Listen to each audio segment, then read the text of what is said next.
Panorama group, जो सोचता है वो करता है। मुख्य रूप से एफपीओज के प्रतिनिधियों की बैठक बुलाई गई है, जिसमें रीजनल डायरेक्टर, एनसीडीसी, एफसीआई के डीजीएम्स, एरिया मैनेजर्स और अन्य लोग हमारे उपस्थित हैं। सभी का आज स्वागत है। विशेष रूप से इसका उद्देश्य जो है, आगामी रबी विपणन वर्ष RMS 25-26 के दौरान गेहूं की खरीद के बारे में जो हमारी तैयारियां हैं और हम जो अतिरिक्त कार्य कर रहे हैं उससे संबंधित विचार विमर्श के लिए आज बुलाया गया है।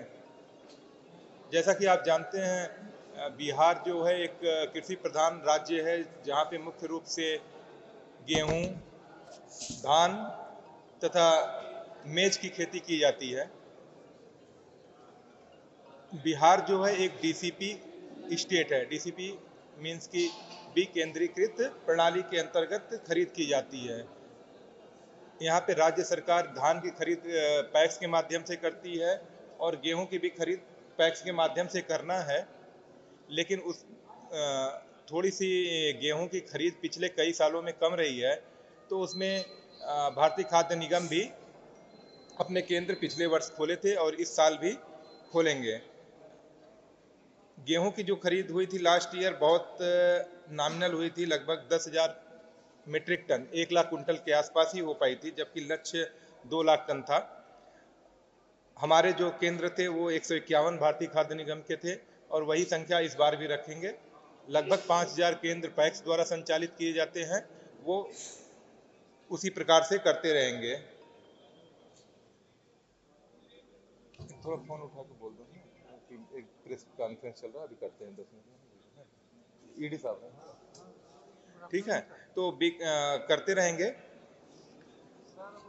अब चूंकि यहाँ पे जो मुख्य रूप से खरीद पैक्स के माध्यम से उनके लगभग 5,000 केंद्र होते हैं। पिछले साल NCECF और NAFED ने भी केंद्र खोले हुए थे, तो सारा दारोमदार राज्य सरकार की होती है, क्योंकि उनके केंद्र जो है हर पंचायत स्तर पर लगभग हर जगह खुले हुए हैं। हम लोग सहयोगी की भूमिका में है राज्य सरकार की, जो यहाँ पे लगभग 15 लाख टन गेहूं की आवश्यकता प्रतिवर्ष होती है और यहाँ पे उत्पादन जो है गेहूं का, जो राज्य सरकार ने एस्टिमेट दिया हुआ है, इस बार लगभग 75 लाख टन के आसपास गेहूं का यहाँ पे उत्पादन होता है।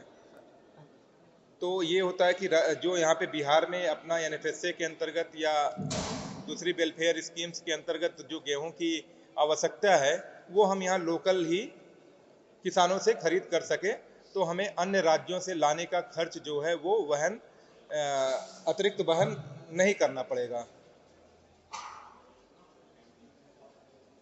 तो इस आज की जो आप लोग के माध्यम से सबसे पहले तो जो किसानों ने धान पैक्स को राज्य सरकार के केंद्रों पे बेचा है MSP के अंतर्गत, उनको धन्यवाद देते हैं।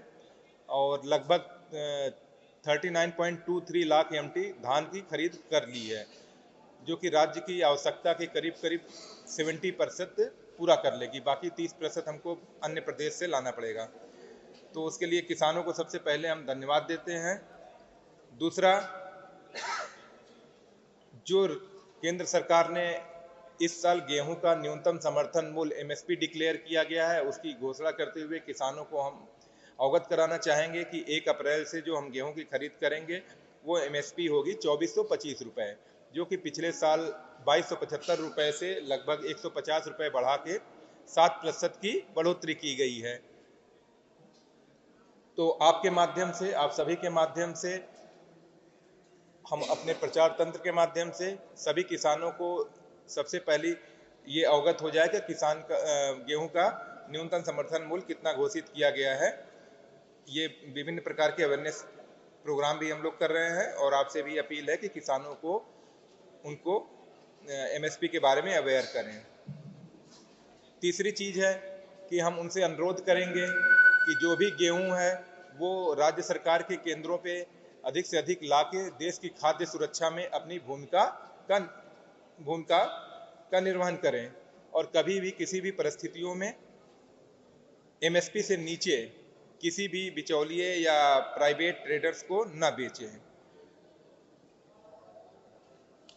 तीसरी सबसे इम्पॉर्टेंट बात है, हम आपके माध्यम से किसानों तक हमारी ये बात पहुँचे कि जो भी पेमेंट किया जाएगा उनको 48 घंटे के अंतर्गत उनके खाते में भुगतान कर दिया जाएगा, क्योंकि यह एक ऐसी भ्रांति है जिसके कारण किसान जो है सरकारी केंद्रों पे बेचने से बचते रहे हैं, क्योंकि अभी भी जो इस तरह की सूचनाएं आती है कि किसान ये सोचते हैं कि सरकारी केंद्रों में पेमेंट में भुगतान में 15 दिन 20 दिन लगेंगे, लेकिन हम लोगों ने पिछले साल लगभग 1700 फार्मर से किया था, जो कि बहुत कम है यहाँ के फार्मर्स के हिसाब से, लेकिन फिर भी 6 घंटे 7 घंटे मैक्सिमम 24 घंटे में हमने पेमेंट कर दिया था।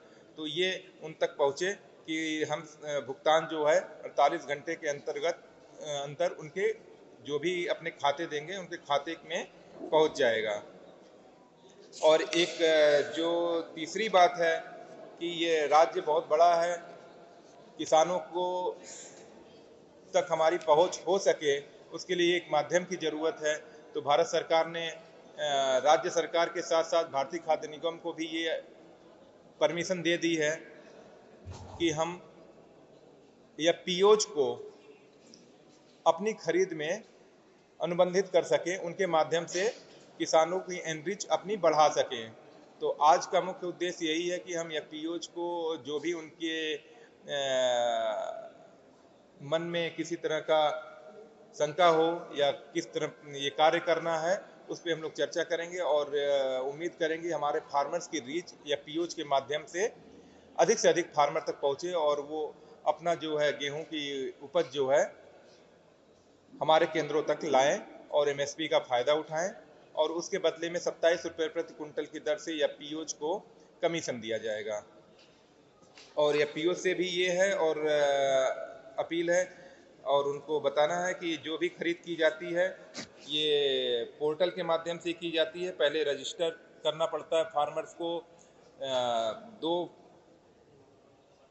पोर्टल्स हैं, एक तो एग्रीकल्चर डिपार्टमेंट का है DBT agriculture.bihar.gov.in, जिस पे वन टाइम रजिस्ट्रेशन होके उनको एक बार नंबर मिल जाता है जो कि किसी भी तरह की किसी भी प्रक्रिया में जो सरकार से सब्सिडी से रिलेटेड जितनी भी योजनाएं हैं वो रजिस्ट्रेशन नंबर कार्य करना पड़ेगा। ये लाइफ टाइम रजिस्ट्रेशन नंबर है। उसके बाद हर वर्ष गेहूं की खरीद या धान की खरीद के समय KMS या RMS के दौरान सहकारी.bis.nic.in पे एक छोटा रजिस्ट्रेशन कराने का होता है खरीद के पहले, ताकि रजिस्टर्ड फार्मर से ही हम लोग खरीदते हैं, ताकि किसी प्रकार का किसी तरह की कोई इसमें गड़बड़ी की आशंका को दूर किया जा सके और उनके खाते में जेन्युइन फार्मर के खाते में ही पहुंच सके।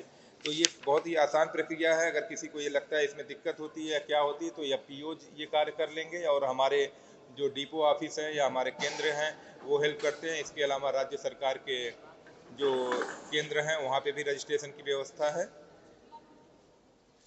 तो हम ये उम्मीद करते हैं कि हमारा जो 2 लाख टन का गेहूं का लक्ष्य है वो इस बार हम लोग पूरी कर सकेंगे, बल्कि उसके काफ़ी आगे आपके सहयोग से जा सकेंगे। धन्यवाद। जानकारी चाहिए बारी बारी। हाँ, आपने सीखा है सात बातों उसको जारी करेगा तो ज़्यादा इतने व्यक्ति आपके यहाँ रजिस्टर्ड है और कितने लोगों से आपने संपर्क किया है क्या? अभी हमने या पीओज की लगभग 7-8 जिले में मीटिंग कर ली है और ये रीजनल डायरेक्टर हैं मैडम। आज हम लोग इसी पे चर्चा करने के लिए अभी अनुबंधन स्टार्ट हमारा या पीओज के साथ नहीं हुआ है, लेकिन जैसा मैडम ने बताया लगभग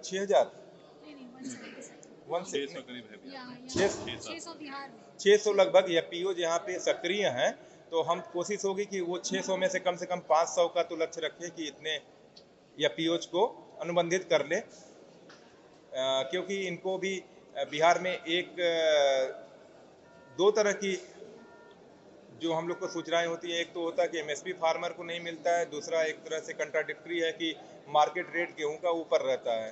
तो वो डिपेंड करेगा कैसी सिचुएशन है, बट ये है कि हम लोग लगभग 500 या पीओ से एग्रीमेंट करने की लक्ष्य रख रहे हैं। सर, पिछले बार जो गेहूं की बातें हुई कि कम खरीदारी हुई, उसमें एक वजह ये भी था कि जो बाहरी जो बाजार थे उसमें गेहूं के दाम एमएसपी से ज़्यादा थे। और इसके साथ एक समस्या और भी थी कि जो भी पैक्स या व्यापार मंडल के द्वारा जो गेहूं की खरीदारी की जाती थी वो एमएसपी से किसानों को कम रेट में मिल रहा था। आज इस चर्चा में भी कई किसानों ने इस बात को रखा। तो इसको लेकर सर क्या करें, क्या बोनस की भी जरूरत है? क्या आप मानते हैं कि बिहार सरकार को सोचने की जरूरत होगी केंद्र के जरिए, या कि जो रेट कम दिया जाता है पैक्सों के द्वारा या मनमानी तरीके से जो किया जाता है उसको लेकर क्या? आपका प्रश्न जो है तीन चीज़ें पे है कि एक तो सबसे पहले आपने कहा कि मार्केट के भाव अधिक रहता है, तो एमएसपी का जो उद्देश्य है वो है न्यूनतम समर्थन मूल्य की उसके नीचे ना बिके। अगर उसके नीचे कोई नहीं खरीद रहा, उसके ऊपर एमएसपी के ऊपर कोई नहीं खरीद रहा है तो गवर्नमेंट वहाँ पे उपस्थित है खरीदने के लिए। अगर ऊपर खरीद रहा है, किसान को अच्छे मूल्य मिल रहे हैं तो किसानों के लिए अच्छी बात है। तो इसमें किसी प्रकार की कोई समस्या है नहीं। अगर प्राइवेट ट्रेडर्स अच्छी दर दे रहा है और भुगतान टाइम से कर रहा है, कोई शोषण नहीं कर रहा है तो अच्छी बात है। तो इसमें कोई प्रॉब्लम की बात नहीं है। दूसरी आपने ये बात बोली कि पैक्स के केंद्रों पे किसानों की शिकायत है कि उनको एमएसपी का पूरा पैसा नहीं दिया जाता या कुछ कटौती की जाती है। तो उसके लिए हेल्पलाइन नंबर है 18003456 और जैसे भी समस्याएं आती हैं, क्योंकि ये भी आपकी इलेक्टेड बॉडी होती हैं, जो पैक्स के अध्यक्ष चुने जाते हैं वो फार्मर्स ही चुनते हैं, तो उनसे भी ये अनुरोध है कि अच्छे आदमियों को पैक्स के अध्यक्ष को चुने। जो भी आपके माध्यम है शिकायत आती है तो अपने प्रतिनिधि एमएलए, एमपी, कलेक्टर्स, एसडीओ, जो भी खाद्य विभाग की, हम लोग भी समय समय पर राज्य सरकार के अधिकारी, फूड सेक्रेटरी वगैरह को अवगत कराते रहते हैं। लेकिन अगर आपको या किसी को कोई समस्या आती है तो उसका निवारण की जो प्रक्रिया है उसके माध्यम से इनको अप्रोच करना पड़ेगा।